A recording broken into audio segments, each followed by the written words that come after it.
circles inside my head. Wasn't looking for love, but baby, I found you instead.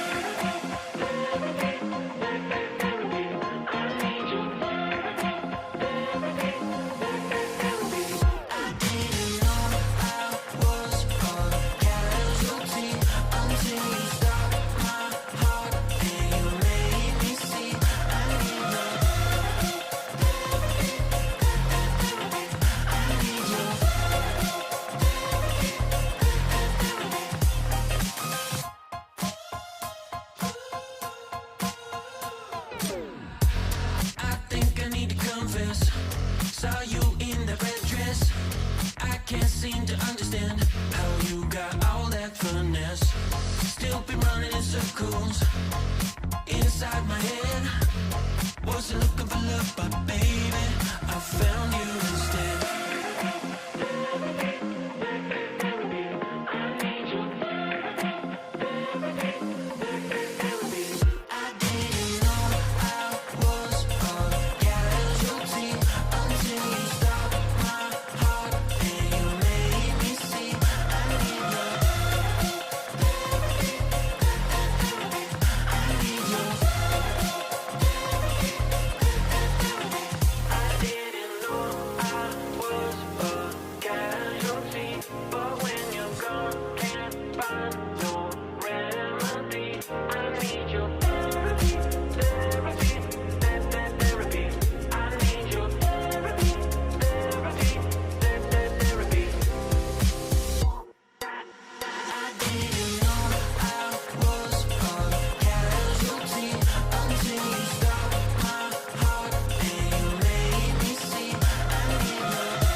Can't find myself.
Welcome into the SMITE Open Circuit, and because of where we are here, Gore, we're moving in to the closed bracket, so these teams can try and play to see who can be the one to make it in to those circuit playoffs. So everything that this SOC teams have been working towards is starting to culminate right here and now. Of course, my name is Finch. I'm joined here by Will, Goremizer, Newberry, Young Midoriya. I don't know what to call you over there, Gore. What are you doing, bud? What do you have for me on your side of things?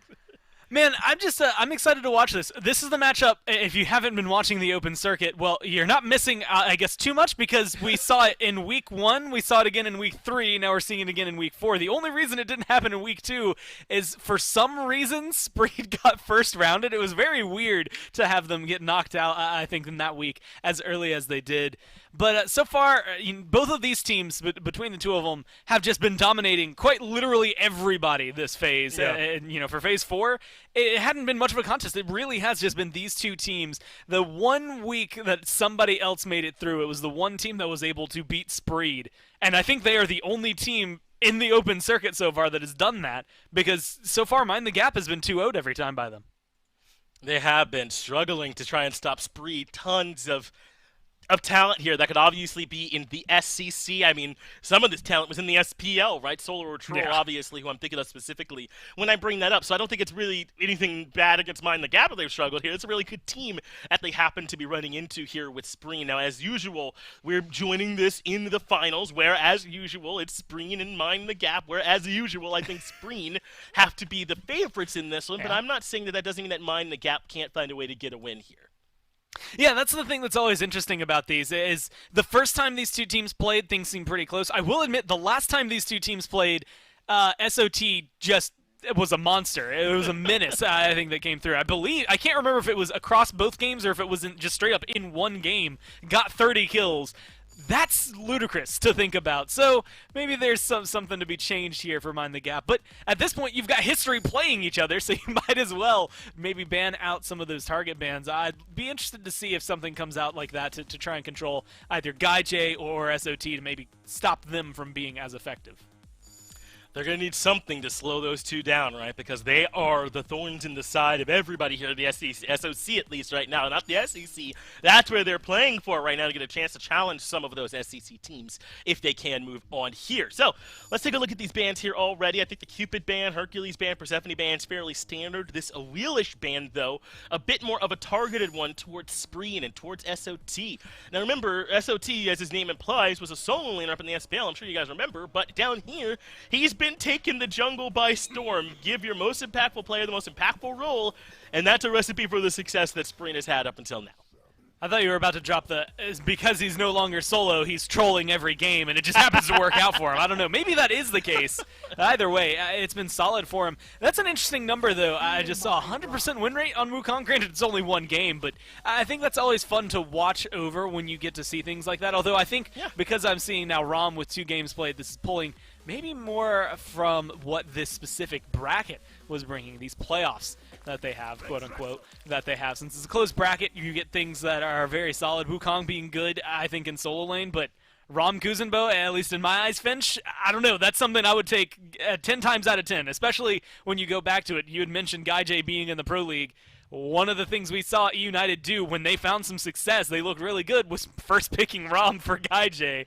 And so I think that can be nothing but positive here for Spree. The crazy thing is that Spreen hasn't even had to call GuyJ's number that often, right? I mean, he oftentimes makes his way into the game, and it's already largely in their side already. So if it ends up coming down to it, that's yet another problem that you have to worry about, right, is how strong Guy is on this pick. Now, over here, though, we're noticing that it's the Cerberus Wukong Raw pickup. Cerb is something we've seen Baskin playing a lot up in the SPL. Mike has played it some in the support role as well. I don't know that I'm 100% sold on this pick in particular, Gore, but Stygia Torment has had some success. The passive is good, too. I mean, I think this Cerberus pick can work. So I was in the same boat as you. I was very much on the fence about Cerberus until I think it was either last week, maybe it was 2 weeks ago. I'm pretty sure I saw Mike like 100-0 somebody, and most of it was from hitting the stun at the very beginning. And I was just like, oh, right, like Cerberus, he does damage still. And I think that's something that he's going to have coming into this, is if you build the right itemization, you can kind of mess around with it. He's pretty tanky as is. And if you're feeling aggressive, if you're Mind the Gap here and you are able to get a lead, you could build maybe one kind of flex damage item on him, like something like a Void Stone maybe, to go in there to give you that little bit of a bump that you need, and he will absolutely make, Erlang Shin, Rom in this case, have a very, very rough time, because otherwise, I mean, they're looking for setup damage, right? It's a lot of good lockdown. It brings them right into one spot where Ra can snipe, and that kind of combo is going to be solid. But for the most part, I think Cerberus he's sold me enough that I'm not surprised to see him going into the top. But can't you already see a bit of a difference forming here between these two drafts? You have Spreen, who are drafting to fight, right? All of these picks with the ability to start being combative, even on their own, right from early on in the game, and some decent CC immune ultimates. Meanwhile, I felt as though on the other side we were seeing a bit more of a team fight presence, but this set is anything but, right? This is someone who's got tons of dive potential on his own and who can get back there and punish some low mobility targets. I don't know who his best target is right now, but we've seen Set do well. And it's not going to be the Set ADC that we've come to expect from like the Cyclone Spins of the world. Instead, looks like that's going to be in Layers' hand for more traditional Set jungle. Yeah, it's because of Cyclone Spin and Binny Q. I'll have to give him the shout out because he deserves it. I saw Set locked in, looked at the rest of the comp prior to Jingwei, and was like, oh man, this is going to go over to the carry, isn't it? I was like, this is going to be something in the long lane. I wonder how that's going to work, because sometimes it's hit, sometimes it's miss. But then with Jingwei there, it's going to be matching up. Instead against the Erlang Shin, I'm going to be honest, I don't know if that makes it easier or harder for this set overall at the end of the day. The weakest parts I think that Spreed are bringing into this is the Kukulkan and the Scylla. I think both of those maybe are a little easier to control, but Kukulkan up against Wukong is what I'm going to assume for the solo lane matchup. I don't think he's going to suffer a lot there, and I don't think Scylla is going to be hurting too much by this Ra. He should have a little bit faster clear online a little sooner. But Erlang Shin should make up for a lot of the pressure Scylla might lose. And otherwise, I see Erlang Shin, Kuzenbo, Rom, and I think I'm going all in on that just because that is a very, very deadly combo. Late game, I mean, the displacement and the damage that they can do is ridiculous. It's going to be difficult to deal with that if you're trying to go up against the Spreed roster, right? And remember that there's no Amaterasu pick or band here, right? That I'd make the argument that Amaterasu is a tier and a half above Kukulkan on Amaterasu's worst day, and still I think this Kukulkan is going to end up looking good. So take that into consideration when you're watching this gameplay. Game number 1, though. Let's get ready to kick this off and head right on into the action. Remember, we're here in Week 4. These teams trying to make their way through to qualify for those circuit playoffs. And we'll see if they get the chance to do that here. Everything went where we expected it to. No big surprises there, of course. So we'll just get to see how these two teams end up matching up. And I'm excited to see how this just kicks off, only because I feel like we've seen this game simultaneously, again, be a little more methodical between these two teams. We've seen it be the opposite, where it was arena gameplay on a Conquest map. So we'll have to see if we can get, maybe, I want to say strike the middle, right? That's where the SCC usually is like right down the middle. They're playing a methodical arena-esque gameplay. They like to fight a lot, I think, in the NA North American scene. So either way, I'm just excited to see what they're able to bring here. Solar Troll has to be the one we're keeping our eyes on just because he's the one who's had kind of a ridiculous run so far here in Phase 4, but I think the duo lane's going to be very important. There's a lot of little details in this one that I think are going to make some big differences. I'm thinking so too, right? You're thinking about how well Solar Troll and Spreen can play in this middle lane, right? That's an easy enough combo. The root from Solar Troll into the crush from Spreen. As long as they're consistently doing that, Layers, Crimson, and Quig are going to struggle here in this mid. But then in the other direction, you're thinking, is Quig going to get involved here early? Is he going to be setting up for Crimson to hit these snipes and such? If those sort of combos, if that setup for these mid laners is there, for whichever team it's there more often, I think we're looking towards the winner, right? Who is allowing Spreen or Crimson to have a better game? And that's actually interesting because I look down at Relics right now, and I see a jungler with beads, and my mind would almost go to SOT maybe needing it to try and avoid lockdown coming from Quig when he joins that fight.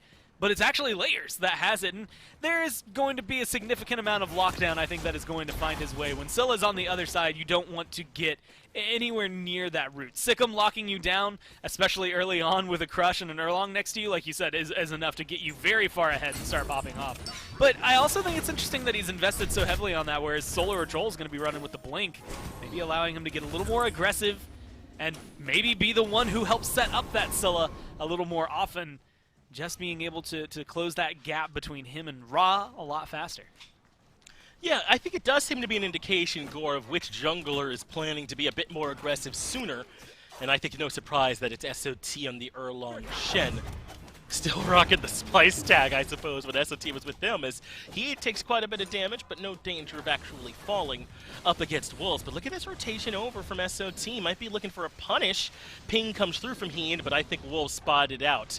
Should be okay with Heed this far away, but the exposed weakness coming out anyway, or spot weakness, and Solo or Troll goes right back over to the Totem of Ku. Some pressure, though, on the right side of the map from SOT. He's getting involved already, as he's looking to see if maybe there could be a bit of a blue buff invade coming through. Nope, gives up on that as well. Okay, doesn't get much at all there. And instead we'll join the duo. Oh, he's jumping back in, Finch. He sees it, put a ward down. Oh, he Here's wanted his the back jungle over to here. be They're going to be looking for the fight. I get it. He wanted to make sure that the set was here so that it would be a harder fight. I understand. And that means he ends up falling for first blood. Now, what about Heed? Perhaps he could find a return kill, but he missed his first of his first abilities. He has to jump in to get the kill and sets up for Layers to get the return kill. I understand. You want to stop the enemy jungler for farming, Gore, but I don't know. Now, realistically, this is a dangerous game. Now, Wolves is, I think, the furthest ahead as the only one who doesn't die over on that side of the map, so he's going to be able to come out. And that's a scary thought, letting Wolves have any amount of control. Although, ultimately, with respawn timers, they're both going to make it back to lane around the same time, and I believe they were able to strip away that blue buff from them as well. So even though you don't necessarily get the kill advantage, you didn't stop him ultimately, and now Heed will have a blue buff where Wolves doesn't. So there's a little bit of an advantage there. I'm also real interested in it because Solar Troll, was able to fight there, do a lot of damage there. And that was prior to any items, realistically. He had that tier 1 still. He backed, or I guess died, and got the boots. And so that's where Erlong really starts to shine, is when those auto attack items get to come online that really start to make the difference. Stone Cutting Sword has been a very large first item. Chin size has been big in the build as well. And so I think there's something to be said that if Solar Troll is doing this much damage and willing to get that aggressive this soon, it might only get scarier here for Mind the Gap as he gets more empowered. Could be difficult to deal with this Erlong Shen. We know that it will be from watching Erlong Shens in the past, but it's a good rotation from Layers to show up over in right to make sure that that blue buff didn't get invaded. It's just too long from SOT, right? He walks into lane, shows some presence, can't find anything. Then he starts working on the Totem of Ku. Then he walks to blue buff, walks away, walks back. That was plenty of time for Layers to rotate over. It's not like if Layers zoomed over there, had a great mind-blowing rotation. It's just that SOT was on right for a while, and Wolves brought it up, I assume, and Layers said, all right, I'll come over there, and they were able to find a couple of kills on that right side of the map to work for him, as looks like a purple buff invade is in the cards here for Spreed and the boys. Trying to come over and ship that away, and SOT is back looking for blue again, but not able to steal it. Instead, he'll take a fight with Layers in the jungle. Tiger Stun comes out first, and SOT now low, ends up getting crushed by the cudgel, and these are very odd decisions by SOT, if I'm being honest about it. Now Heed low as well, but good repositioning with the first ability, and he is A-okay. Yeah, it's a bold strategy, right? To just go over to this side of the map and give Wukong and Layers as many kills as they want. But we'll have to see if it works out for him, or if eventually it changes over. Again, maybe you can look at it positive light. He just gets the back, buy his boots, and then go over towards the speed buff. So theoretically, I guess he's just min-maxing his positioning on the map. And instead of having to waste all that time backing, he'll just die. Either way, it is a little interesting to see it just because he's getting, I think, hyper-aggressive in a position where he's already behind. For a second there, it was level 5 to level 7, so he's a little under 2 levels behind, but just over 1 level behind here compared to Layers. And that's not going to be comfortable, like, unless you can get some really solid rotations from Heed or Spreen. I don't think you take that fight a third time, or maybe he's telling himself third time's the charm and he's going to seek it out once more just to see if maybe it changes. I'm surprised Solo was the focus there from him. Certainly should have known there were 2 there. Had the information, I think, from Heed. No one was in lane, and at least saw Layers doing blue. So wanted the isolated fight with Layers, but instead got a 2v1. Quig not quite able to find the Stygian Torment there on the SOT that I was looking for. So yeah, middle of the map looking a bit better for SOT. I think he might stick around over here as they defended their red buff just a little while ago, and they have successfully invaded the purple as we discussed earlier. I do want to see if maybe Spreed, as a squad, want to get there again. We'll be able to tell, I think, by Bluegin's positioning, But that appears not be a priority for them. This time, Griff gets to his purple buff on time, defends it, and SMITE now have kind of lost that invade cycle they were on, but I don't think they particularly wanted to keep it. It's hard to repeatedly invade purple without a bunch of presence over there. Yeah, and honestly, with the fact that Solar Troll, I think this is the first time I've really gotten to see him on the left side of the map, it's not necessarily something that you need the pressure on. Guy J's already got a little bit of a lead, even if it's just a smidge, and actually he's kind of behind in stacks. So maybe there's an experience lead from stripping away purples. Maybe there's really not. Overall, Griff doing a great job of keeping up. But for the most part, I mean, this is something that maybe we say too much. It makes it sound like the role doesn't get as much done. There's a lot that I think goes into this side of the map. But both Guy J and Griff are just going to be hanging out farming for a little while. That's nice, Go. Everyone else says ADCs are autopiloting. It's the easiest lane. It's freeform. But you know the truth that we ADCs are out there working the hardest. One-on-ones are hard. Making it work. I'm not kidding. Like, I hate playing solo lane because I cannot. Like, I lose. I get so nervous. I get shaky. Right, like anxiety comes through when you're in that one-on-one. I can't solo lane, and now I can't carry anymore because they've essentially turned it into its own weird version of a solo lane. I'm a little better at hunters than I am warriors, but I have to support because otherwise, I feel, as weird as it is, I feel like I'll throw the game. Because I know I'm going to lose every single head-to-head. If they get aggressive into me, I'm out of there.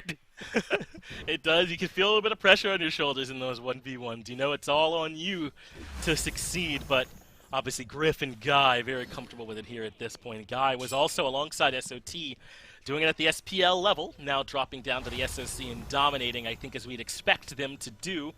And even in this game, where SOT took a couple of bad spills in solo, avoidable ones, it's still okay. They're only down about 1,000 gold. It's certainly not backbreaking. In fact, he's not too far behind in experience to Layers either. They're both level 9. He has the SCS finished and should be able, I think, to compete in those matchups. Now, though, Wolves looking to invade in the jungle, bullying SOT a little bit, but got there too early. So now he starts to retreat, forced into the ultimate. Wolves, I don't know if he was overreacting a bit or if he's right to do that if he gets caught in the CC chain, but he makes out of there safely thanks to the Somersault Cloud. I think now that Stone-Cutting Sword is online, it makes it a little easier for Solar Troll to win that matchup because this is the thing. The pin damage is good, right, to start off for SOT, and you're going to see it here. Not as much, though, as what you're going to see afterward. The knock-up into autos that just decimate whoever he's looking at. It's a good ultimate there from Quig, and Wolves is able to escape as a result, but I think they're considering the dive here. There's 4 people in right, but thankfully they don't follow 3. They'll just take the blue buff invade instead, but there's the 9 turns blessing. That should pull Wolves back in, and Heed will get the kill credit for that one. What about Layers, though? He is on the wrong side of town, and Heed happy to dive to set it up, but SOT comes in too, and Layers just takes the kill they give him, sloppy at best. So far here in this one, Quig manages to live as well as Layers gets the double, but Spreen gets a double of his own, taking care of Layers in trade. Ooh. But Crimson finds the snipe point blank, and that makes it 3 for 3. Now, this is maybe a little difficult to say, but I'll be honest, snipes like that I feel like are a little harder than the long-range snipes, right? Because like the window of error I think is easier to juke out. So for someone like Spreen, I think you're ultimately kind of back against the wall. Maybe makes it a little easier for Crimson to lock you down. But that still should have been a kill onto the ROM. I think Heed backs off just because the damage output Crimson has, plus the sustain that Crimson brings being a Raw. I think that's really good. This is not anywhere near the way I thought this game was going to be going, Finch. I mean, 3-2 and 3 there for Layers. He's having a very solid game. He's been able to shut down SOT pretty consistently. So far, I think that's where all 3 of his kills have been. If not, maybe he found one on the side there. But either way, I think this is great for Mind the Gap as a start. The only downside I really see is that each time we've seen them pull ahead in experience, if we go back, a minute, 2 minutes before that fight and you look back at the charts, they were only 400 ahead after being kind of vastly ahead. It seems like Spreed as a team are farming a little bit better, and you can even see it here, right? A huge spike when they get those kills, and then it drops to nothing but 200 experience in their lead. It's not a whole lot convincing me that they're doing, I guess, the best job of keeping this lead and staying as far ahead as possible. It showcases where Spreed's talents really are. They do still have, though, the 900 net worth lead in the jungle, and they still have Quig getting aggressive. Ultimate into the stun, and SOT never stood a chance with no purification beads. You point out that blink earlier, and he's paid for it a couple of times already. So that pick for Mind the Gap, though, is just that. It's a pick. It does not end up leading into anything else. No Furies on the backside of that, or even any buff invades, but certainly you'll take that time where SOT doesn't get to farm and Layers does. And Layers is already, as I pointed out, with that near 1,000 gold lead, which is exactly where he is, over the enemy jungler, over SOT. It's working, right? He's comfortably ahead. Now, I'm just going back because I wanted to see for myself that this was true. Because I remember seeing it, but I had to double check. I'm going to throw some numbers at you. I want you to know it's a KDA, 25, 4, and 8. Now, this may surprise you, but this 7 days ago, that is exactly the slash line that SOT had, at least in game 1 of these two playing against each other. So, if you want to keep pace with that, he's used up his deaths for the game already in his first 12 minutes. I'm wondering where, that performance was. I mean, he single-handedly brought that together. Granted, Layers was able to keep up and cause a lot of trouble for them as well. So there was a lot of presence in return from Mind the Gap in the jungle, but you got to see SOT really pull far ahead. And, in the second game, he just did it again, right? He stayed as aggressive, maybe not as many kills. I think he ended at around 13. So, maybe not the biggest, but I still feel like he should have a better performance than what we're seeing so far. Yeah, sometimes those games when you get really far ahead right at the beginning, They I don't just know if you snowball. can count all of it, right, as skill gap from that point on, right? The skill check was kind of at the beginning, but I don't know if that's going to be the case here, right? SOT's way behind, and his Layers leveraging it into the same kind of lead. Not quite the same as what SOT was doing, where he's running away with it freely without ever really having to pay his life in trade, but still, I think that might be kind of the comparison we're looking at. But now the experience starting to bear out the net worth, right? Level 13 for Layers as opposed to level 11 there for SOT. So clearly that gap in the jungle is starting to expand, and perhaps Mind the Gap need to mind that gap and try and find a way to use it, but they're going to start up an objective on the right side of the map? Yeah, I like dropping that one too. Curious, because that's where Spree has spent most of their time. No way that one's going down for free. I mean, they were just able to get that Gold Fury over there as well, thanks to the snipe from Crimson, so you're already ahead. I think it's a good call to kind of say, let's tone down the risky plays, although this one's a big one. Wolves is getting in. He has the ultimate, though, so the safety's there. SOT is underneath his tower with Layers showing some presence, so Wolves goes in, drops the cudgel, and is trying to delay the back coming out from Heed. Not a ton of kill potential there, but they're still getting aggressive. Oxform in and coming right back, all to deny the back, and now they will try and take this Pyromancer. This makes more sense. They've got more control. They have guaranteed that Heed is too low to be here. They think SOT is backed, and now this Pyromancer confirmed another one of these neutral objectives going over to Mind the Gap. They're playing this early game lead pretty well. Yeah, at this point, it's going to take, I think, a big rotation or just a big series from Spree to make sure things go their way. Looking at this next item, theoretically, the chin size coming from the Erlong Shin, I guess he could technically go for something like an Aussie or an Executioner because they build over there, but it depends on who you're asking. I guess if you're Sino, then the Executioner is something that you can fit into a jungle's build, although he built it on, I believe, on Osiris was what he was playing it on, or using it with last week in the jungle, whereas chin size tends to be the normal pickup for an Erlong Shen. And again, when all of his powers and the auto attacks, especially with the aggression where SOT's been putting it, that's going to help burn through Wolves a little bit easier, Quig a little bit easier in terms of bleeding down their health bars. Because a lot of the combo is the turtle knock-up into how many autos can I fit in right here. The attack speed's beneficial, and the damage is going to be beneficial. And that will make things a little more in his favor, I think, in these fights. But, you were mentioning net worth. You have to look at the net worth in the jungle specifically, not only the levels, but you've already got the Hydras online if you're Layers. You're already 2 tiers up on the next item that you are able to be ahead of SOT. So you're still fighting from a pretty large deficit in the jungle. Mid lane 2 as a level 17 for Crimson as opposed to 15 on the other side. So this mid jungle has benefited from this strategy from Mind the Gap. Guy being a little stubborn here with this defense, but I suppose it works. I can't believe with 4 members here in Mind the Gap were that nervous about it, but they are continuing to be aggressed on. Bluegan used his ultimate, responded to by the Stygian Torment from Twig just to control Bluegan. I don't know about this from Mind the Gap at all, and they end up paying for it. They trade support for support, but when you're ahead, when you're the aggressor, there's no reason you have to take an even trade, and now Layers is in a fight all alone as well. What is this from Mind the Gap? Sloppy to say the least.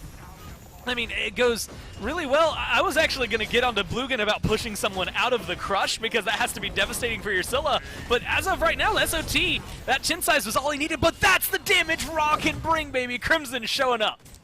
Yeah, both teams only good on the defensive positioning, I guess, as Crimson finds a double stun into that Celestial Beam, proves to be the winning combo here for him. Now Guy, with these autos, no mana, can't find the kill either. So odd. No reason in my mind that this same type of fight couldn't have happened when they were pushing up. Instead, they walked up, ran, spent their CC on Quig, or on Blugan, and then in the end they were finally able to get the kill. Let Layers die in a 1v3. So odd is the only word I could think of to describe the way these fights are going. I'm not following it, Gore. Not at all. Especially because, let's follow up. I guess pressure for the Fury, right? 30 seconds out, you get something over here on left, so now you maybe have an advantage towards Mind the Gap.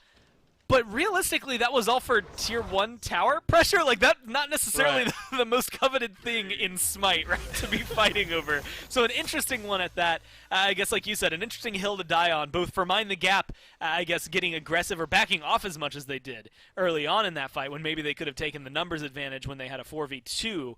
And then even more so for Spree to jump under the Tier 1 and reverse the numbers advantage against them.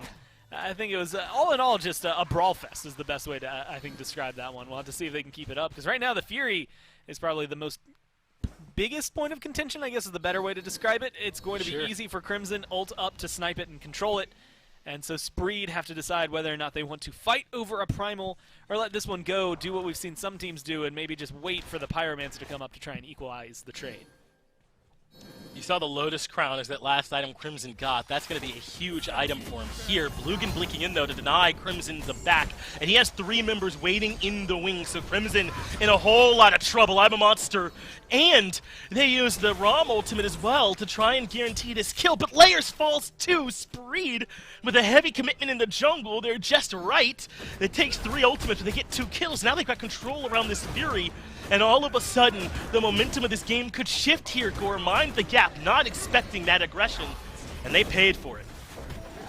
Now you're in an unfortunate fight, right? They just took the Primal Fury. They've got Blugan and Heed already leading the way. You're pretty low, and SOT has already showcased reckless abandon. No care for his own life, is willing to go in for a fight, and now it might be biting him back. He's going to get some healing from that taunt, from that ult, I should say. But ultimately, this is an interesting fight, I think, for both teams. Just low enough on Spree that you want to get aggressive if you're Mind the Gap, but the numbers advantage is always difficult to play against. Yeah, Wolves has to ult here because he used the Tiger stun in the middle of the lane, so that's his ultimate now on cooldown. And maybe if there's no fight, that's not a big deal, right? But it just feels as though necessarily didn't have to happen. He thought maybe they were going to heavily commit going left. He could isolate Spreen. They turned around. That did prevent them from chasing out. And so I suppose I can talk myself into liking it. But Quig getting aggressive. Guy J turning around. Does get the kill into Quig, but he's been stunned out by Wolves. And with too many members there, he will end up falling. That means now we've got 21 kills in as many minutes, a little less, as these two teams happy to take any kind of fight they can find. I mean, it still floors me when I look down, because you've got this many kills, and normally you expect a couple of people. I guess 3-1-3 for 2 members there on Mind the Gap, and then 3-0-3 for Griff. Does feel pretty solid. It's just interesting to see that the kills are not only so well spread out, but you're not getting the best slash lines, I guess, that you could. 1 and 5 over there for SOT, the rest only able to pick up 2 kills each. Like, it feels like Spreed are coming out of this maybe even, if at all, right, when they're winning the fights, versus what Mind the Gap are doing, which leaves them slightly ahead, but slightly, I think, is the only way to describe it. They haven't found themselves enough of a lead, even at 3,000, to really pull far ahead and take Spreed out of this game. So even 21 minutes in, even with a small lead, they need to do a little more to make sure they can solidify this as a win. Wolves needs to make sure he's careful. Tiger stun lands. SOT now low, but ends up using his ultimate. SOT trades it out for the Summer Shot Cloud from Wolves in the other direction. And Wolves still stepping on the gas, leaps forward. He takes a little bit of damage, but it's Layers who's isolated in the pit. He makes it out, and Quig jumps back in. Stun lands, but now he's been hit by the root, hit by the Emma Monster, and Spreen gets the reset. Misses the second one, and Layers narrowly escapes getting caught out. As inside that Rage transformation, he remains close, able to find that War Cry. But underneath the Tier 1 tower, Mind the Gap, just barely make it out. Now Crimson is stuck between 4. He's still in the Rage transformation, still has the root, and Crimson is barely surviving with all these slows, with the heals. But with all of Spreen coming back, they're able to find the kills. That's 2 for 0 in favor of the Chaos side team, who was behind coming into that fight. And 1 minute without Crimson means 1 minute without snipes, 1 minute without healing. 1 minute that you just don't have to worry about what has been an insane amount of damage in my mind from this Ra. Granted, it's only 300 above what Scylla has brought. It just feels like it's been more impactful for all of that damage. Maybe that's all that's really coming through for it. And so without him for another 30 seconds still, I think you're able to still feel confident getting aggressive. Although right now it's Mind the Gap that are trying to take down Spreen. That's a lot of damage Spreen just took from Grip, if you're wondering if he's here, but he is no longer. Blugan gets rid of him, so it's 1 for 1 mid for ADC, but Heed wants to make it 2 for 1, gets rid of Layers as well. Crimson fell earlier, Layers and Griff joined him. That means there's 4 members alive here for Spree to focus on the FG, and only Wolves and Quig, the front line, to consider some kind of steal. So this won't be done with damage, it will be done through disruption if Mind the Gap are able to find it. Quig comes to the backline with the Stygian Torment, collects 3 members, and almost gets the reset, but Blugan keeps the aggro. Fire is low, well controlled is Quig. Wolves does get Guy J, but FG will go to the 3 remaining members as Spree control it. And now Wolves, low on mana, low on health, is not the target. Spree will instead take this Pyro. And they're happy with that, right? I mean, maybe not as happy as you would be if Spreen or Guy J were able to get that Fire Giant buff. Yeah, especially if but you Guy get it onto lives, someone who's still going to be, aggressive. I think SOT having it's going to be good. Frontlines having it means that they have that sustain up front, so they can maybe get aggressive under these towers. Pyromancer's just some flavor, and they take the gold lead, right? That's the other big portion of that, which is stripping away a lot of the power that has been in favor of Mind the Gap and putting it back over onto your side.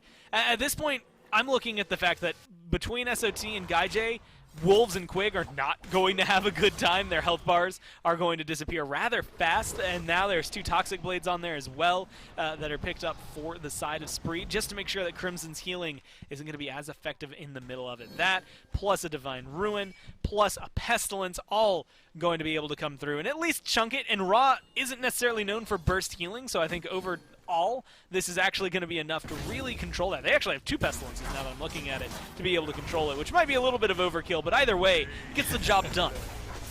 Yeah, I don't find that quite as damning as some others, as Solar or Troll takes the damage early, but Quig is the one that gets smacked by I'm a Monster. The last bit of damage comes from Guy's snipes. Into the backline goes Heed with those thorns ticking. Good luck hitting me. Heed gets rid of Crimson. That's a 2 for 0 already in favor of Spree, and Guy wants more. More Wolves is the one who falls, and suddenly Mind the Gap are running for their lives. And to me, Gore, this collapse from Mind the Gap with that early control that they had, it comes out of this last FG fight. I can't break it down because Griff's still in trouble. Heed zoning them all the way back to Phoenix. I mean, it just feels like over-aggression from Mind the Gap. Maybe it falls apart there as they get over there. But with Fire Giant, now this should be pretty easy. You can see, though, why it's important to have it on some of your carries. Guy J, he's able to deal a lot of damage, but without that Fire Giant buff, these Phoenixes are going to take a little bit of time to really get through. Wow, man, this is already so much lost here for Mind the Gap. Quig, though, Stygian Torment does control 3 into the stun. That's big, but there just wasn't that much follow-up. Quig largely all alone here. Stalls does cost them some HP, but they lose left side Phoenix anyway. Quig drops right after that. Griff dies the second he comes out. He has nothing to do, so Layers and Crimson, full HP with the Wolves there to join them, should be able to defend, and that is enough to deter Spree. I mean, look at the map, right? Every other tower, every other lane is up. Yeah. We got to deal with that first, but Spree comfortably in control here. I got really excited for a second. I was like, wait, they could try to end this. I mean, go for a couple more kills, and then I looked up and I'm like, there's 4 towers. That Titan will not even blink at them. It does not care about the damage they do right now. So they need more pressure. It's interesting dynamic being able to get a Phoenix before 2 tier 1s have fallen. That are still left in the map is, I think, impressive, maybe a little confusing overall. It showcases where Mind the Gap have had a vast majority of control. I mean, this really has cropped up for Spree since Fire Giant. Nothing before that was really screaming them being in control of the game or dictating the pace of it. that Fire Giant changed everything for them, and now they're able to get aggressive. They've knocked down a lot of towers. Gold lead is advancing almost to 10K in their favor. They are definitely controlling the pace of this game now and making it difficult for Mind the Gap to find their entrance. I mean, if Layers goes in, he's so far been easy to disrupt and take down. You saw Griff, unfortunately, he has 2 deaths, and I'm pretty sure they were back-to-back. He respawned into a second one. So it just hasn't been easy for Mind the Gap to get in there and really make a defense.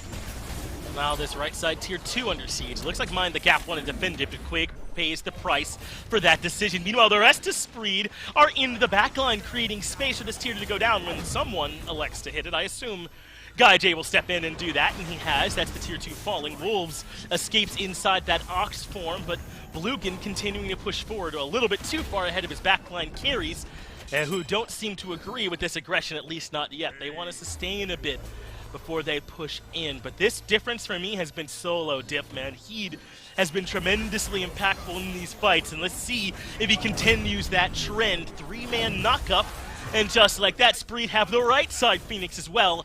But Layers will see if he can find some punish on the back of it, looking for Spreen inside the ultimate, and will collect the kill, but SOT right behind him makes it 1-for-1. Yeah, it's that question of whether or not it's worthwhile. You lose the Phoenix, you get a kill, but you lose your life in the process. All around a Fire Giant respawning in 10 seconds with no Layers. Maybe it balances out. Crimson being alive, Snipe should be available by the time Fire Giant's in a position that somebody could actually kill it. It means that you still have some way to contest this if you are Mind the Gap. At least steal it away if you're not going to have that pressure. Send Ra over to the right lane to clear up the minion wave so he's within a comfortable distance. And you take away the I'm a Monster secure, even though it's not available there for Spreen. It makes it a little nicer to know that no crush, no big burst damage from a mage is going to make this go easily. And so Spreed still have to put some work in to try and confirm this, but I think all of that comes in with the weight of Mind the Gap forcing them to be uncomfortable. And right now, Mind the Gap are doing nothing of the sort. They're too worried about the fire minions in left. They got a pretty good push up on that side, but they're nowhere near in position for this FG. And I think this is the right call. I mean, I know it's the 4v4, but they're just so far behind. It's 10k gold. It's so risky to defend, and as you covered already, they got to push that left side wave up. They did a tremendous job with that. So that is very, very far out. They'll have some time where they don't have to worry about it, and now they're here to defend right, but getting there a little bit too late for that. Spreed still have that wave pushed up. I mean, I mentioned that there's been some, some solo diff in this one, but it's just team fight diff as well. Spreed have had the damage, it's felt like to me, Gore, to take a single target out of the fights quickly and Mind the Gap have been a little bit too spread out with their damage. Yeah, it's been difficult to figure out where they want to put their pressure. I mean, at once was 1 and 5, now is 2 and 5 there. Solar Troll was a pretty easy target early on, but now, let's say you kill Solar Troll, cool, Spreen and Gaijay just eviscerate you. You kill Spreen, cool, SOT and Gaijay just eviscerate you. It just feels difficult to choose a target, and unfortunately, it does feel like, Griff, Crimson, and Layers all have a different target in mind at the very beginning, and you can feel that non-cohesion coming into effect for them because it's so difficult to just burn one target. Now, they all are able to focus on Heat, but the left Phoenix is gone because of it.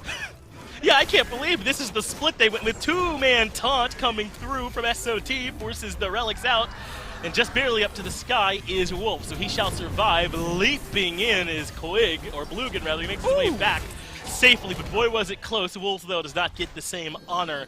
He lands from that ultimate and lands into the afterlife, so now Spreed making their way into this middle Phoenix. Still Fire Minions coming in right. Still had to worry about SOT in left. And still had to find a way to defend this middle Phoenix down a man. So they make the decision to go and target Spreen. That works. He was all alone there in this disjointed fight, but they pay for it mightily. Griff ends up falling, but as he's done all game, Crimson finds some big cleanup kills with that Celestial Beam. And still the mid Phoenix stands. Crimson is the entire reason this team is still in at this point in my mind. He's been finding consistent snipes. Spreen's so easy to kill there because, that's right, Crimson hit him with a snipe just before that. They are able to find these kills, that's right, because Crimson's damage is confirming it. Even now, he's just setting them up to the point where Spreed are too uncomfortable to get aggressive. They don't have the health bar, they don't have the sustain, even with a Fire Giant buff, to really stay as aggressive as they want. They're playing the numbers game. Blugan, I mean, this is pretty dangerous to go in for. Good knock up onto Layers, and he has no way to get out once that lands. Quake too low has already learned from Gaijay that the damage a little bit too strong, so he falls out. But Wolves is back into the fight. That's how long this has gone. He got to fall and respawn into the somersault cloud instantly as well, and dunks down for a good amount of damage. That does get the kill onto Guy. Blue get low as well, but look at the base. Fire minions are shredding the right side Phoenix. The Titan is already low, and chasing kills might not be it right now. Fellas, your base is under siege. Perhaps Crimson can handle this on his own, though. I don't know. As Griff, I think, eventually realized that chase wasn't going to work, and the Titan barely survives. I'll be honest, I'd sweating a little bit if I'm Crimson there. Like, if you were any other, I want to say just any other mage, any other build, like one less power item online, you don't make that save, your Titan's dead because your team decided to chase and get aggressive. And, I mean, I guess ultimately they are going to find themselves ahead just because they didn't lose there, but I see 3 tier 2s, 3 Phoenixes still standing on the side of Spreed, 1 Phoenix on some very shaky legs over there in right lane for Mind the Gap. And with 4 people, almost 5 people now alive, even without Fire Giant online, because it's going to take longer than 20 seconds, I think, to regroup and get to the other side of the map, at this point, you could just backdoor that Titan. I mean, I just run in, like, try to sneak through if you can. We can see that there's no ward there on left to really catch them, and if Spreed just ran that direction, they'd be able to walk it down right into the Titan room and kill it. Yeah, I don't even know how much more they would need besides I'm a Monster to finish the Titan off from here, right? Maybe a couple of autos alongside, and that Titan is done. I think Spree recognized that they're trying to get aggressive. That's the Celestial Beam that's been hurting them up. What? Jeez. Crimson, what? He's just soloing SOT in the middle of the lane. He got a little bit of help from Layers. I can't call it a solo, but that's what Crimson's been doing all game, just hitting his shots, man, and hurting folks. And I think I can now reiterate that's the reason they're still in this. Like, I think Layers is having some interesting and able to get some kills. Wolves is able to help a lot to thwart a defense. Griff does a lot to help thwart defenses, but realistically, Crimson is the one that is making some of the most ridiculous plays to keep them moving forward right now. And so Mind the Gap, keep that aggression in their side. I can't believe, I mean, this game felt done 9 minutes ago, and already they're putting themselves maybe not in a position to retaliate, but their left Phoenix is about to respawn. They've only got a couple more waves of fire minions to deal with. Mid is doing pretty well as well. As long as they can get these Phoenixes up, that Titan can start healing. Then maybe they can look somewhere else. No presence around a Fire Giant again, though, Finch. Makes me a little less hopeful. Well, there's no price tag on that error, so we don't know how costly it is yet for SOT, but I think we'll soon learn if they end up paying or not. They can get this Fire Giant on SOT as well, so I suppose really they don't lose much at all, right? I mean, they were going to wait for Fire Giant, they were going to get it on all 5 members, they still did in the end anyway, and SOT is even going to grab the red buff on his way down so he can do even more damage, though he's at the bottom of the player damage chart, so I don't know why they're giving it to him, but still, SOT is the one that has it. We'll see how well they choose to push. Right now, it looks like a 3-2 split with SOT coming to join Heed in mid and Quay getting aggressive in right. But Bluken has his ultimate. They trade them out 1-for-1. The snipe from Crimson this time finds nothing, and Quake's life is forfeit.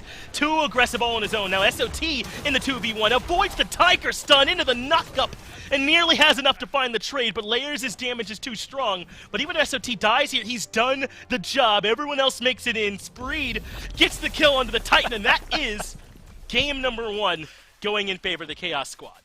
I love the concept of Heat. Like, you have this big fight, right? Everything's got to be grandiose. Titan fights, especially right there, are normally the biggest portion of it. I mean, you could get a defense theoretically there from Mind the Gap if they find some good kills. Layers gets that back off. If your Titan's at full health and maybe you have, let's say, a tier 2 tower online, so it's a little tankier, that Titan is a blink away from dead for 3 minutes in a row, right? And so it's not too surprising to see them just go, you know what? What if we just, bold strategy, but what if we just run into there and see if we can kill it? Everybody else is distracted with the fight. I think Heed gets it done the right way by just making it to the back line and, well, killing the Titan.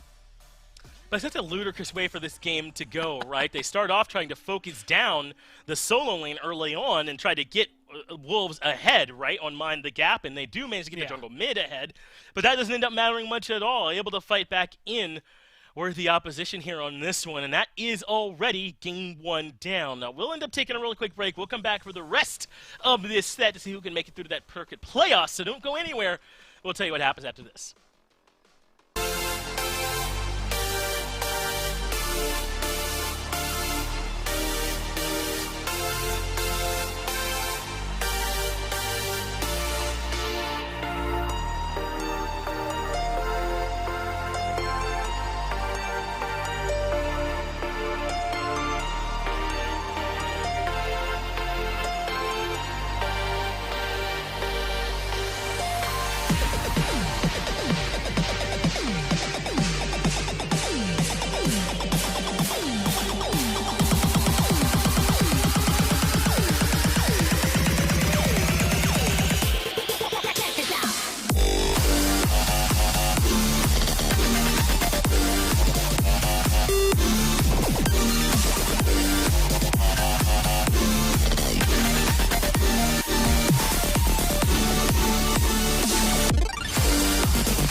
Hey, well, actually, welcome back to the SMITE Open Circuit. It's Finch and Myth here this time. Gore had to go deal with some other responsibilities. I always knew he was Superman underneath those clothes, so that's where he's off. And I've got Mifflin here with me instead. Miff, we're in the middle of a really good set here between Spreen and Mind, the Gap. One that I think you're very familiar with here at this point, so no surprise to you that Spreen won this first game, but it was not through the SOT carry. He kind of went into mode, I'd say, in game one, but they managed to win anyway. Yeah, what was his slash line at one point? 1-5 to start off the game. SOT was a non-factor for the beginning of that match. I think that entire game was really off the back of Heed finding pressure out of the soul lane and Guy J just kind of holding his own against his lane opponent Griff and then eventually rotating in and putting out the pressure. Overall, though, that gives me more confidence for Spreed as a team. It's no longer that SOT carry project. These guys have diverse, interesting ways that they can win games.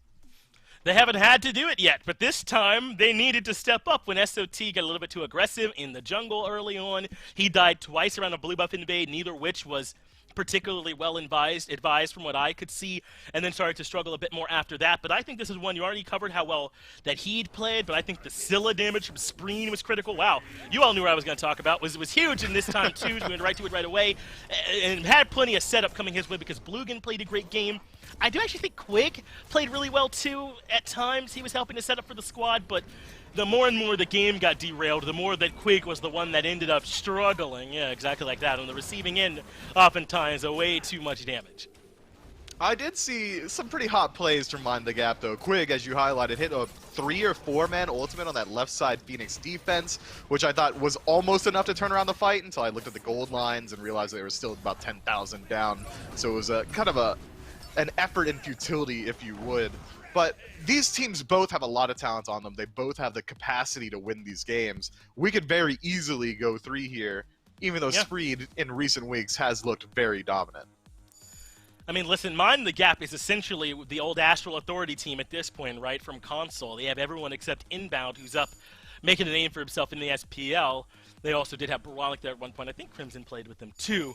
So it's essentially the console boys here now, right? Wolves, Layers, Crimson, as well as Griff, their old ADC. So we'll see if they can make it work, if they can find that synergy to beat Spreed. But Spree just has too much talent, right? Guy J and SOT are both SPL caliber players. They were there earlier this year, and both, I think, especially in Guy's case, maybe a little unceremoniously were sent down. But I think they're proven here that they deserve consideration, as they both played very well.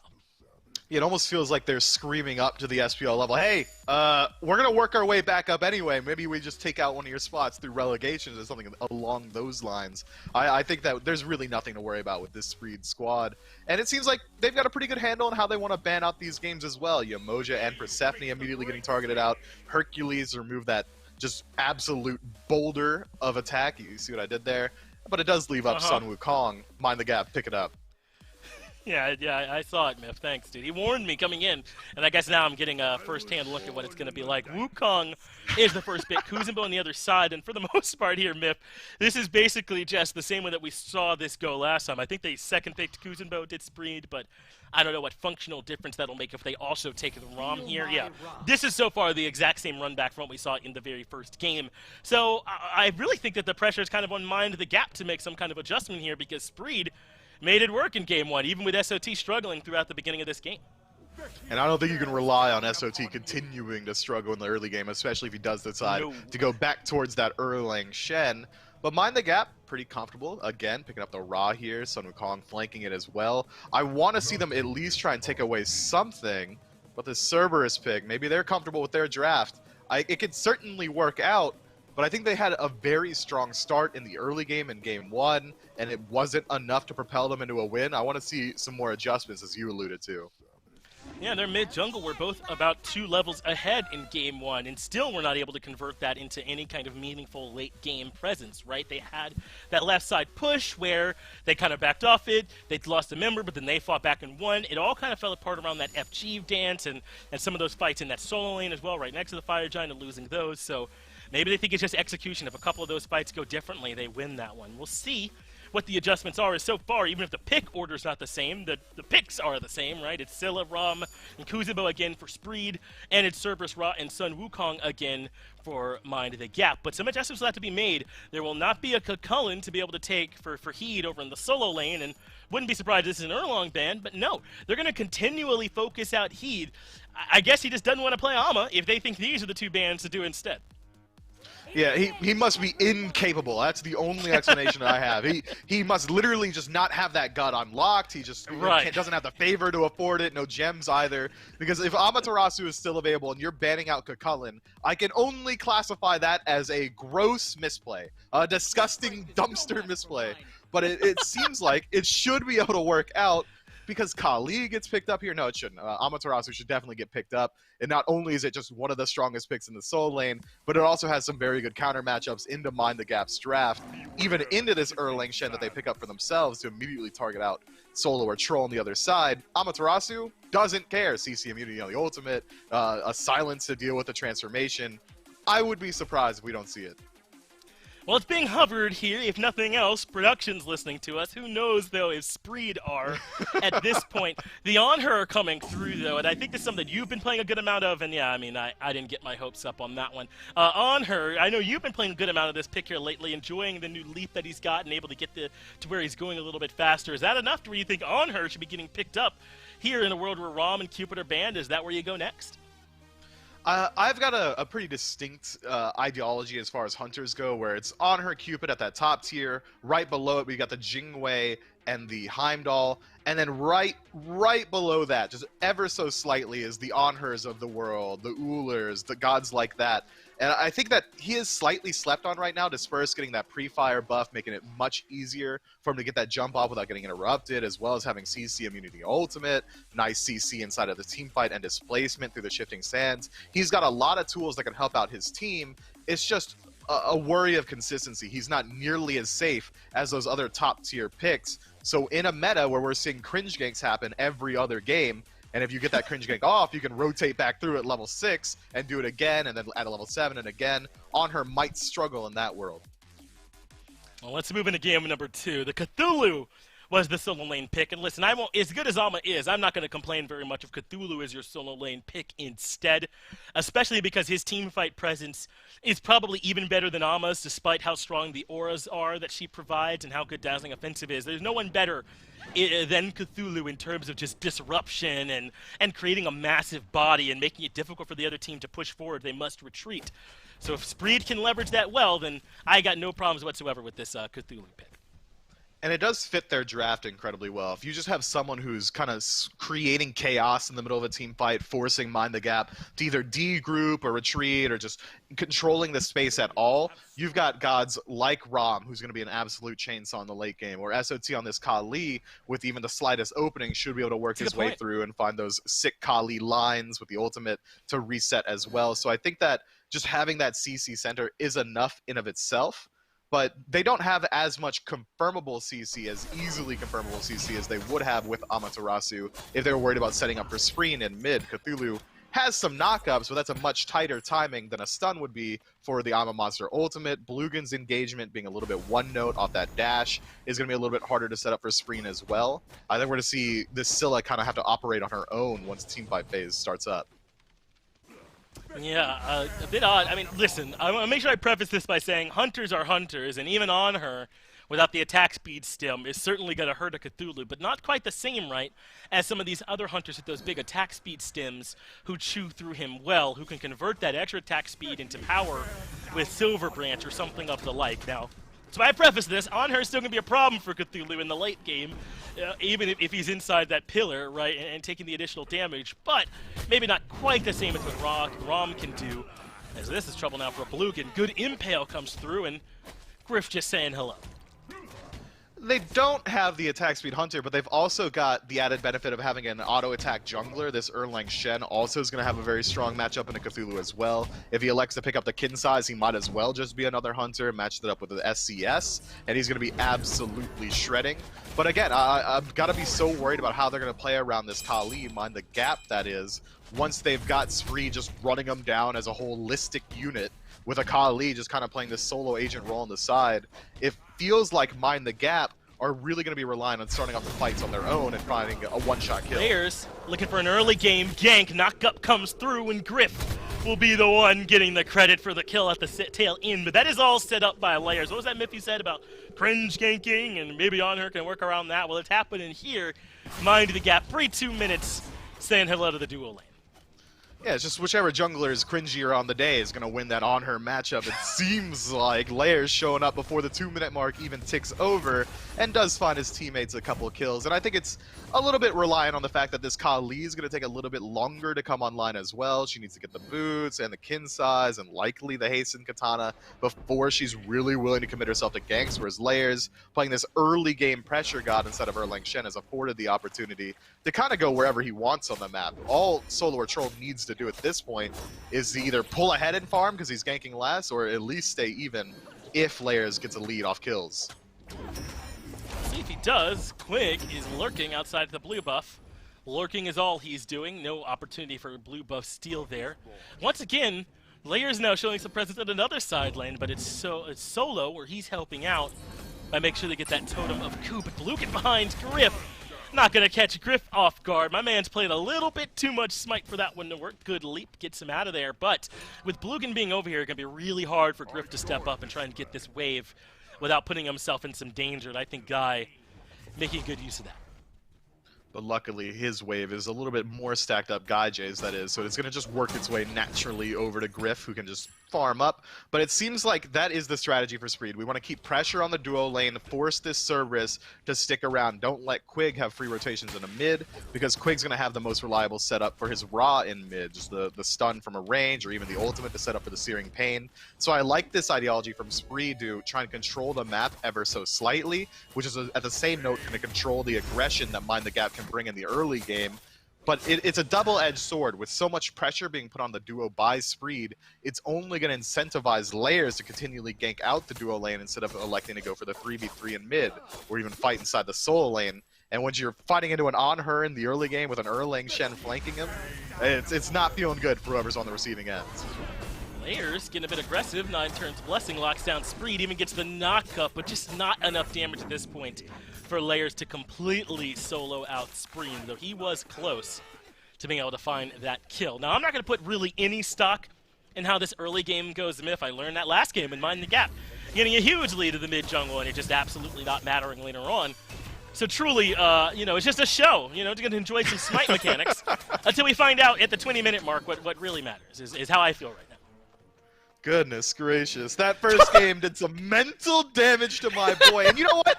I feel you on that, because just inside of that one micro play where Layers nearly solos out Spreen, which shouldn't have happened because Spreen could have just used Sentinel to escape at any point. Crimson was asleep at the wheel. He had Searing Pain. He had multiple CC setups and never even went for the shot. A little bit questionable as they worked their way into the blue.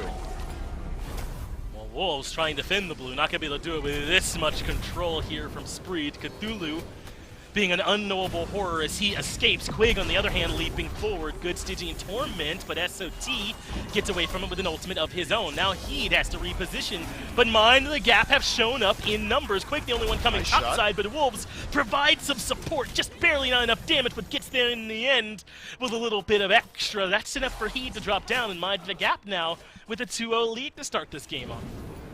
Yeah, Wolves' Sun Wukong clone picks up the kill on the Heed. That's not a great way to go down. Any form of hard CC would have just eviscerated it from existence. Unfortunately, no one was willing to put that out for him, and Heed's going to lose his life for it. Wu 2 is what I'm going to call it from now on, just because I think that sounds pretty good. But going forward, we're looking at a 2-0 in favor of Mind the Gap. That includes First Blood. And we still haven't seen any real gold disparity. It's actually been closing up slowly. It's only about 600-ish gold separating these two teams. That's nothing at the 6-minute mark. I think you were right to discredit this early game just ever so slightly. Hey, and remember, when they had something, it was still a struggle, so I'm certainly not going to overreact to them having nothing, which is what they have here right now. So Mind the Gap.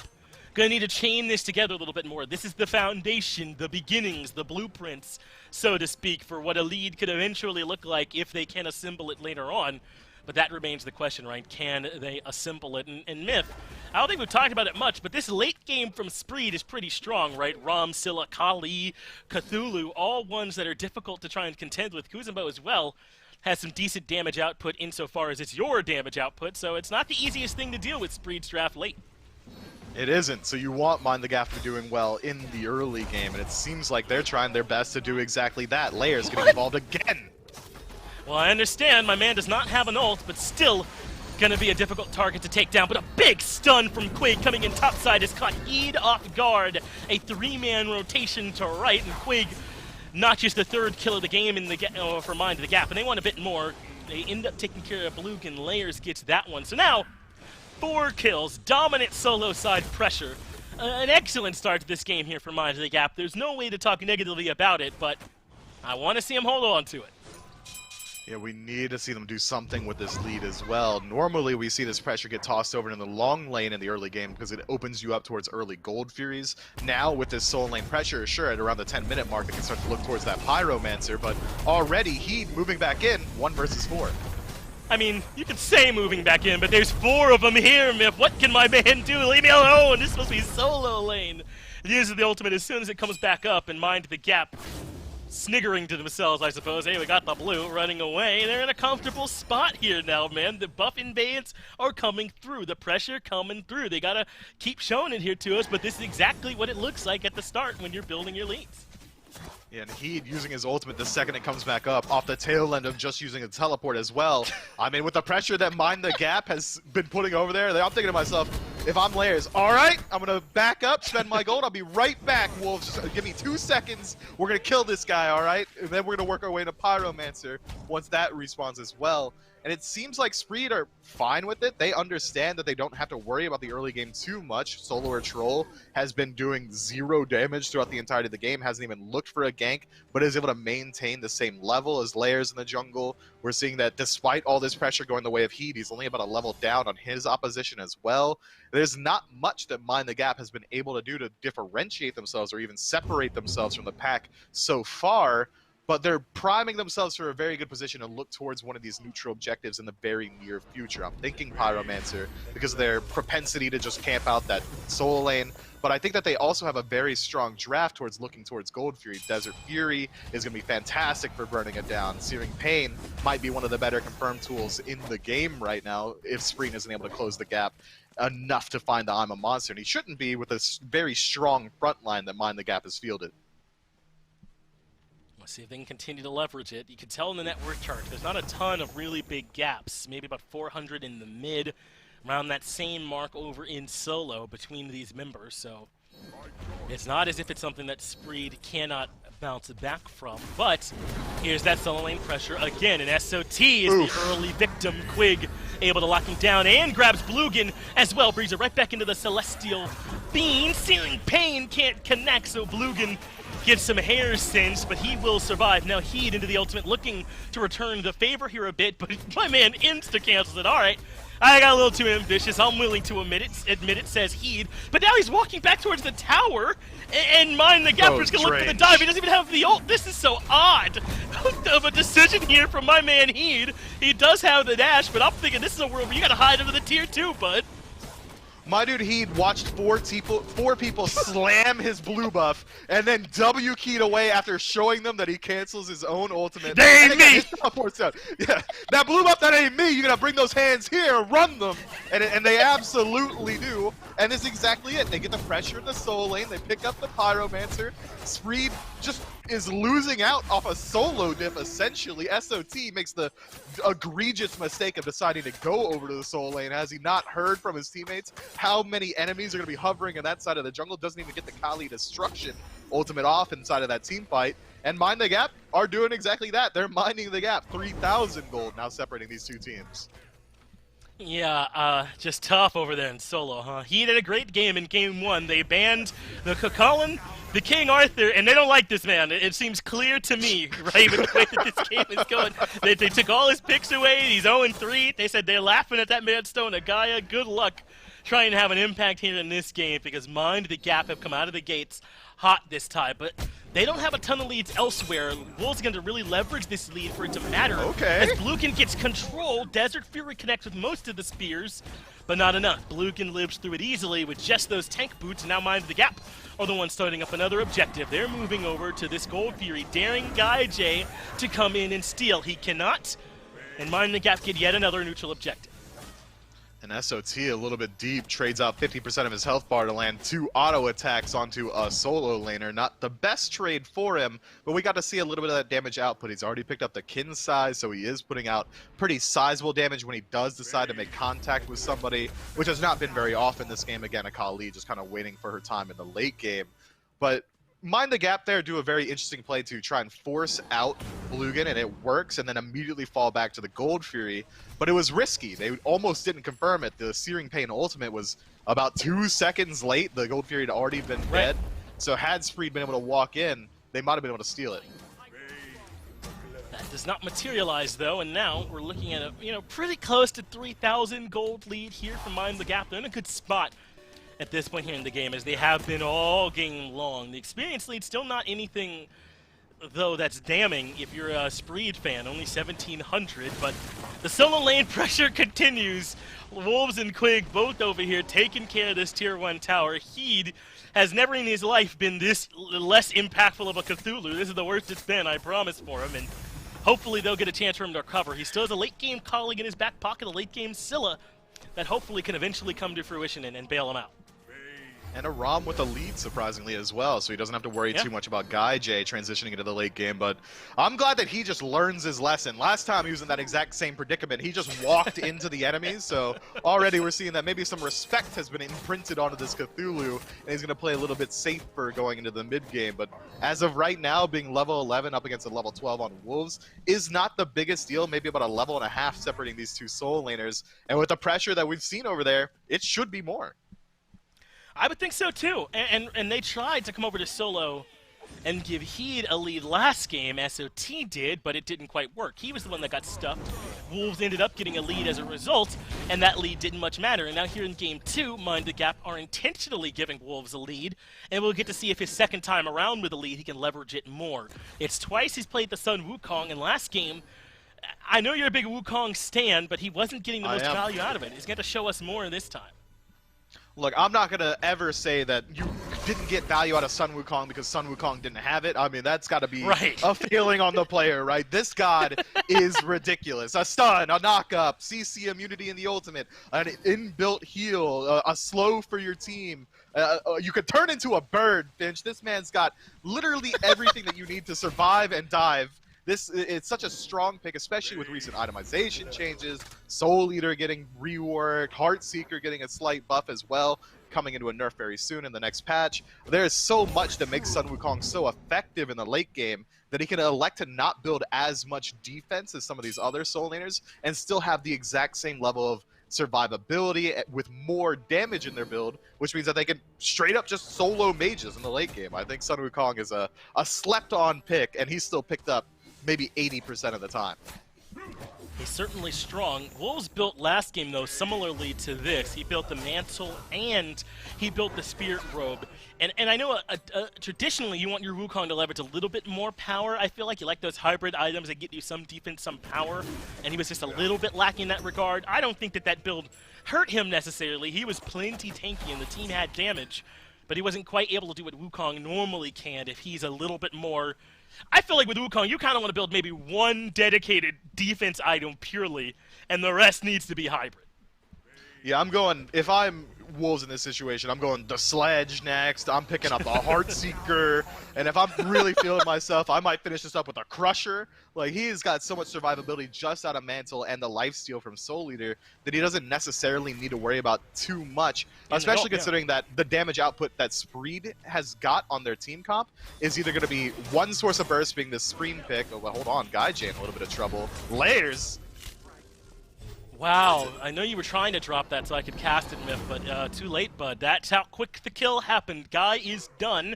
And Mind the Gap now have 7 unanswered kills. Listen, this is the kind of position, Myth, that if you're in at 16 minutes, it should be pretty commanding. I'm not saying it's an insta-win, it's not a 99%er, but it would take some mistakes for this game to get out of control from the position they're currently in. Now, Pyro belongs to Mind the Gap. Layers and Griff with some pressure. Wait, what? Looking to push a bit more, but Heed dashing in. SOT is here as well. There's a leap from him into the stun, and SOT has the ultimate if he needs it as well. But Layers just running, not returning any damage, and ends up juking SOT out of the searing pain by accident, and Spreen gets the first kill of the game for Spreed elsewhere onto Griff.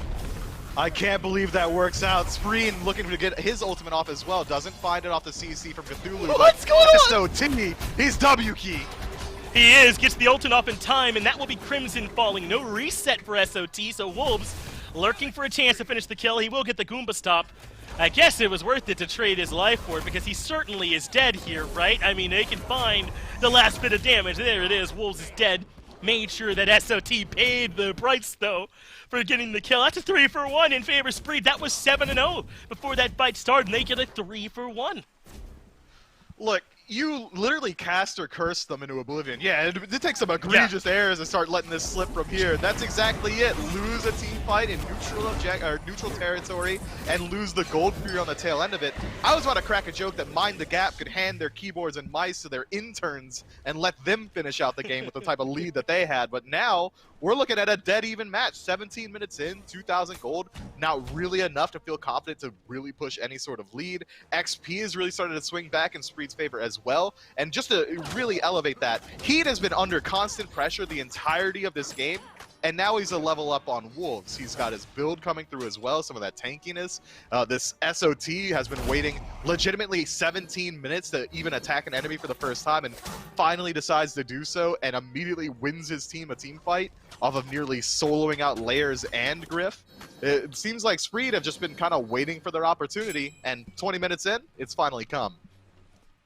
Yeah, we knew they had a late game focused composition, but I didn't think they'd be able to so quickly flip the switch like that. I mean, what, we were nearing 7,000 gold, weren't we, Myth, before that happened? And now instead, It's more like 2,000.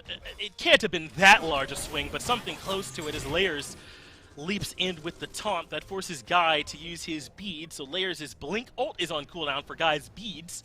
Probably a fine trade if they can capitalize on that a bit later, but Speed are just walking forward. Where's this confidence coming from as they seem to feel willing to take a fight that comes their way?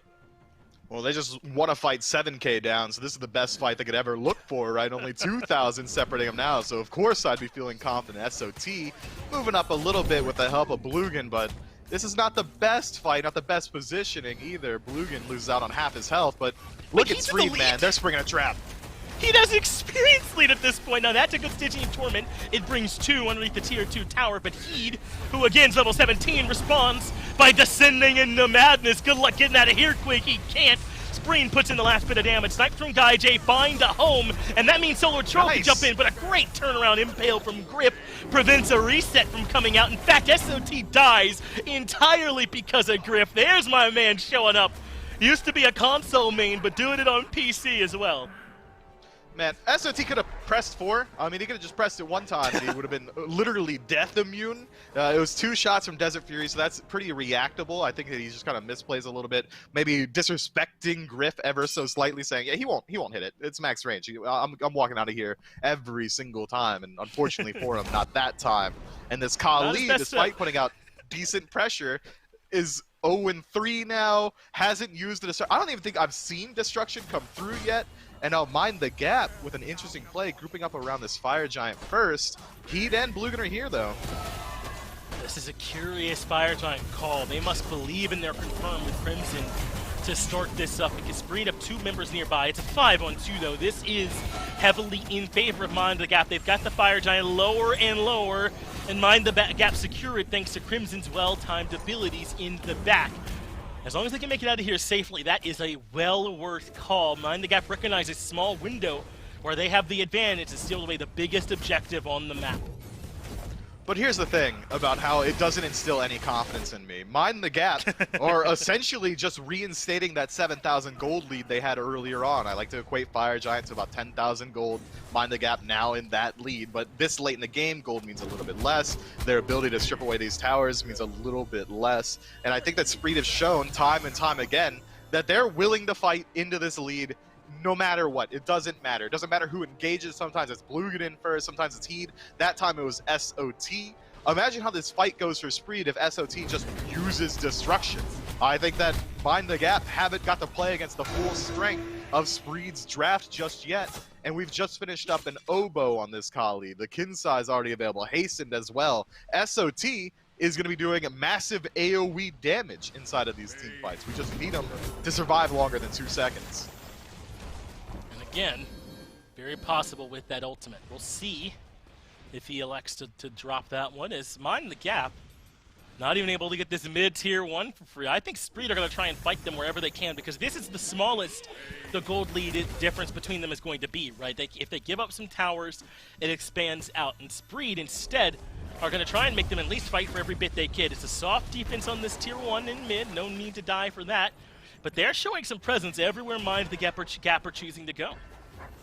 They are, and it seems like Mind the Gap, a little bit more cautious than I'd like to see them with this Fire Giant push, are going to group up around the Oni Fury first. It will help them just split up the map a little bit, force Spree to react on opposite sides. They'll have to rotate over into solo lane and try and deal with the wave there, or even rotate into the duo lane, and then we could have Mind the Gap either pushing down mid or wherever Spree isn't to try and at least pick up 1 or 2 cheeky towers. But when you have Fire Giant, the rule of thumb is you always want to go for the respawning objectives last because they're the easiest to pick up on the map. So I think I like this from Mind the Gap. They realize that Spreed have kind of dropped their group, assuming that the exact same thing I assume, that Mind the Gap were going for the Oni, so they get a free tier 1. But now Spreed has regrouped on the tier 2. We'll see how Mind the Gap decide to play it. Wow, tier 1s aren't going to cut it. They're going to have to find something else, but Spreed are not giving it up for free, right? So far, it's just been the tier 1s. Now, this Oni Fury is a big deal for sure, right? And that's going to spawn them in all 3 waves. Going to make it so that Spreed have to put some attention elsewhere. But now, with what, about a minute left on this Fire Giant here, Mind the Gap have extended the gold lead by the Oni Fury, and like a tower, that's about it. They've opened up the door to these tier 2s, that's something, but Certainly not anything that Spreed can't fight back into. I thought they had a chance to do a lot more with this. Yeah, Mind the Gap did as well. They could have at least tried to move in and force out some of these ultimates from Spreed. If you're putting up a soft defense, like Spreed showed that they were, it means that they're not really willing to take a full 5-on-5 engagement. And Mind the Gap has a sustained draft. They've got Erupt Crimson on this Ra who could just heal you up. They've got a sustain from Fire Giant as well. So if they decided to, they could have worked their way into the tier 2 tower, stripped away a couple of abilities from Spreed, and then disengaged themselves, healed up, and then tried again and again, turn it into a war of attrition. But instead, it's just this caution that we're seeing from Mind the Gap, this unwillingness to take an engagement that they don't consider a 100% guarantee, which has lost them out on an entirely huge opportunity. Essentially, this Fire Giant buff was only used to do 2 damage to a mid tower and pick up a tier 1 tower in the duo lane. That's not nearly enough. You fought over the most important objective on the map and did nothing with it. Well, this is good, though. They found an opportunity to come grab this right side tier 2 tower. Spreed ended up not in place to defend, and in the end, Mind the Gap make it 2 tier 1s, a tier 2, and an Oni Fury with that Fire Giant buff. Not the worst haul, especially to get this free kill onto Bluegan, but Watery Grave allows him to reposition, plus the dash, now the peel from Heed, and Spreed managed to keep their support alive. 3 ultimates on cooldown, with Fire Giant coming up in 30 Myth, that might be more important than I'm giving it credit for, than Mind the Gap have used those ultimates. Not only those ultimates, but the blink from layers is going to remove a layer, if you would, of engage potential from Mind the Gap. I'm on something else today, Finch. I don't know what's You're on going fire, on. bud. Yeah, I'm on fire as they group up on the Fire Giant. Okay, yeah, I'm feeling it, bud. And you know what? You're absolutely right. Spreed should have the advantage moving into this engagement because they have so many more cooldowns available to him. Bluegan surviving that situation is almost back-breaking as they move into this neutral objective, and Spreed absolutely know it. That's why they're grouped up first. Spreed now considering starting up the fire. SOT is still a little bit too far away for their liking, but he's got 5 items, 5 slotted, and that means Kali is ready to roll. Spreed will be the team that's moving into control here first, but the neutral has kind of been given up. Either team could step in and try and find a little bit of positioning here at this point. Still undying to this point are Layers and Spreen, worth noting how safely those two have been able to play this game while still being impactful, as it looks like Mind the Gap backing up here a little bit. Maybe not looking for a fight just yet, or either squad. Yeah, Spreed missed the opportunity to exploit the fact that all those abilities were down on the side of Mind the Gap. Now it's only the relic usage, and it's going to be the blink off of Wolves and Layers that they're waiting to come back up. Whereas Spreed coming in with full strength, every relic and every ultimate. But this is the weakness of Spreed's draft that we brought up in P's and B's. Their engagement is a little bit one-note and very easy to avoid. That's why all Spreed can really do is look for the objective while using their tools to kind of zone them out. They can't drag anyone out of place. They can't displace them into their team. Guy J is going to have to work very hard in these engagements if he wants to find any damage. Heed is the one that's being locked down, though, barely able to dash back out of there. So now it's Quig and Wolves who are low. Guy J even able to claim Quig's life before that fight ends. SOT and Layers were near each other, but I don't think either one pulled a trigger. They have all their abilities up, all their relics, so I doubt they really fought. That means Spreed now have the 5v4 advantage, and they gotta use it here. May start up this fire, which they're doing, and force Mind the Gap to come in. Crimson used his ultimate too, so the best steal has already been taken off the table. They brought the FG now down to half. Mind the Gap being zoned by Heed, who's low, and they give up on it. This Fire Giant belongs to Spreed. It absolutely does. Interesting decision to not try and follow up the damage grift that is on the Heat off that nice pillar stun. But I guess with the vision disadvantage, not knowing exactly where SOT is at that point, they have to back up just in case there's someone coming in to help him out. And Heat gets to maintain his ultimate, the Descent into Madness, for the entirety of the engagement. So now this defense is going to be much harder. Cthulhu is going to be much easier to execute on once all 5 members of Mind the Gap are just grouped up. There's the Byzantine Torment. He gets pulled in, so he just ults, as you mentioned. Great point, Myth. And now Layers is basically just food. He gets grabbed. Griff gets knocked up and falls instantaneously. Wolves in trouble as well. He does find the turnaround damage on the SOT. He has struggled mightily this set, but I just don't know that it matters. The rest of Spreed are playing so well that they're running over Mind the Gap at this point. Quig will be the next one that ends up falling. Wolves, I think, just got the back off, is rejoined, and Spreed considering to try and step in and find the end. Only one Tier 2 tower stands. Crimson and Wolves have got to find a way to defend all on their own. Plenty of damage is coming through from Guy in the back, though. The snipe does land, and I think SMITE are getting cold feet on this one. I'm not so sure. I think they had a good chance, but they elect to fall back either way. They'll take this free pick on the Wolves, though, if they can get it. He's in the CC chain. Nowhere to go. 10 seconds left on Layers. It's just Crimson now, and he's so far forward. The damage output is there, but juking well around this pillar, but that's not defending your Titan, bud. Yeah, Titan is down to half HP. Layers has come back up to try and help defend, but Guy J gets rid of Crimson, and that will be enough. SMITE 2-0 Mind the Gap in both games. Mind the Gap was able to find a substantial early game lead in both games. SOT, I can't even say irrelevant because he was a liability, but it didn't matter. SMITE won anyway. Yeah, you don't need SOTs, SMITE.